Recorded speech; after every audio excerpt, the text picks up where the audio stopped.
Didn't I already do this on the Wii? I'm sorry, that was Dokapon Kingdom, which is entirely different, I assure you. Instead of being a board game-styled RPG wherein you're traveling from city to city on an overworld map that happens to bear a striking resemblance to the world, it's a board game-styled RPG wherein you're traveling from city to city on an overworld map that happens to not bear a striking resemblance to the world. Also, it's on the DS, so you won't need to keep friends pinned down in seats for hours after hours after hours in an interminable Mario Party perversion of your good old hacky-slashy RPG goodness.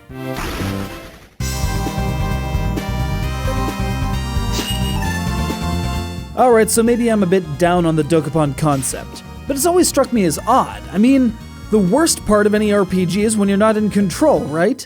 So how does ceding 2/3 or 3/4 of the actual playing time to human or computer opponents help in this sense of engagement at all?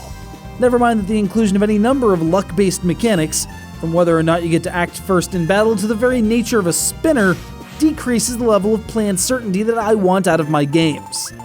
Maybe that's what this is all about. Dokapon, the untactical RPG, where the best laid plans of mice and goblins oft go awry.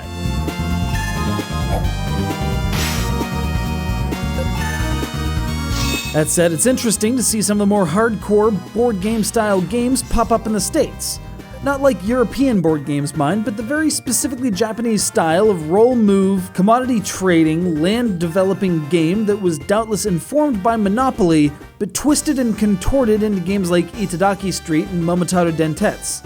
There's a whole world of city claiming, tax collecting, and item manipulation to attend to, just like in those aforementioned titles, only using a language of RPGs that makes the whole experience a bit more accessible, if overlong. Each turn in-game is a day, and you can get through about 3 weeks per hour. Getting through all 8 chapters of the story, though, will certainly be a lengthy investment of your time, especially if you're looking to do it against other functioning human beings. There's a reason Secret of Mana had drop-in, drop-out multiplayer, and this is it. Unless you're doing a very short game, like the time-limited greed or battle modes, you're gonna have difficulty keeping opponents around.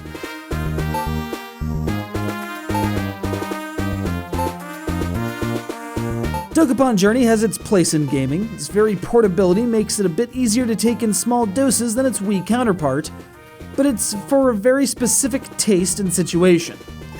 Fortunately, regardless of how you happen to feel about the gameplay, the fact is that the presentation is attractive, from the adorably chibi art style to the retro-feeling 16-bit-ish soundtrack. And if you actually make it through enough of the story to hear more than the intro, the writing's fairly clever and isn't afraid to throw a bit of wordplay around. Now, as soon as I roll a 6 on this die, I can finally finish this review and go get a burrito. That wasn't it. Neither was that. Or that. Or that. Or, just kill the mic.